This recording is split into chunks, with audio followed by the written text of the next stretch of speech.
All right, so another day. In the last one, I had a little issue with my saw here. I should explain, this is a bow saw from plans from Gramercy Tools, and I do have extra um, blades for it, but they're very fine. And so this blade that I have that you saw in the last video I was working on is from a bandsaw blade to make rougher cuts around angles, right? So a little farther along today, here's my piece. The last time we talked, I was still working on this part right here, getting that cut out, and I was having trouble with my blade. So now I've cut this side and that side. I'm gonna leave this portion for now. What I'm going to do now is I'm going to get my thickness. I want to save this section here because that's going to be the back of the guitar. That's the back of it. So what I have to do is I have to mark a line to get my thickness that I want, because remember, I have my neck here, right? And I've got marked here my body depth and how I want to cut out this area. But this part right here, that's the thickness of the instrument, right? The bass guitar. It's going to have a neck on a fretboard on top here. But in this area here, I've got to have all of the body of the instrument, including the thickness of the top. Now, if you'll remember, we're going to be using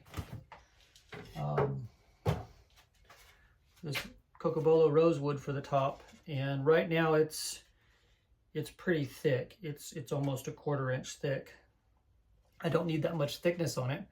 I'll leave some of that, so I'll take a few millimeters out maybe, so that I end up with about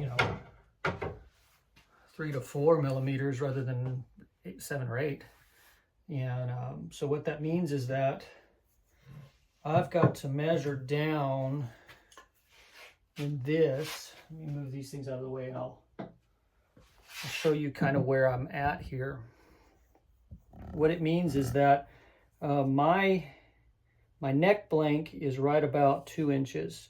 And so this is like 2 1/8. So I've got to take out probably 3/8 of an inch. So I'm going to mark a line all the way down the length of this, 3/8 of an inch, and then I'll take my rip cut saw and cut that. And the reason I didn't do this with all of that excess material on there is because it's pretty hard wood and it takes some time and effort, and the less wood I have to cut through, the better it is. So I'll mark my line with a pencil, and then I will make an indentation on one end, probably this end. It's just easier for me to cut through that. If this end is a little narrow or something, if I waver by that point, it won't be a big deal. That's going to be the horn of the instrument up on the upper side. So no big deal there. But that'll give me some relief room. And the good news is that I have a fairly even thickness all the way down, so it won't really matter. Now that piece that I cut off, I want to save, because see here, I've got this outline here. That's going to all get cut out of my big body chunk, right?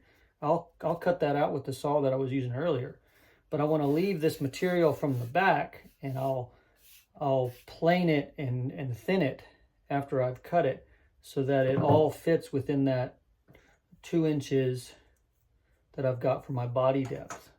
So this will be this portion, when I get it all cut, will be around 1 5/8 probably. And then I'll have room for my 1/4 inch of a back and 4 millimeters of the top. And maybe a little bit more. I may need to cut a little bit more out. Maybe cut this down to 1 1/2 inches. Anyway, I'll be doing some measuring before I mark. Measure twice, 3, 4 times, and then mark it. So that's where we're at this morning.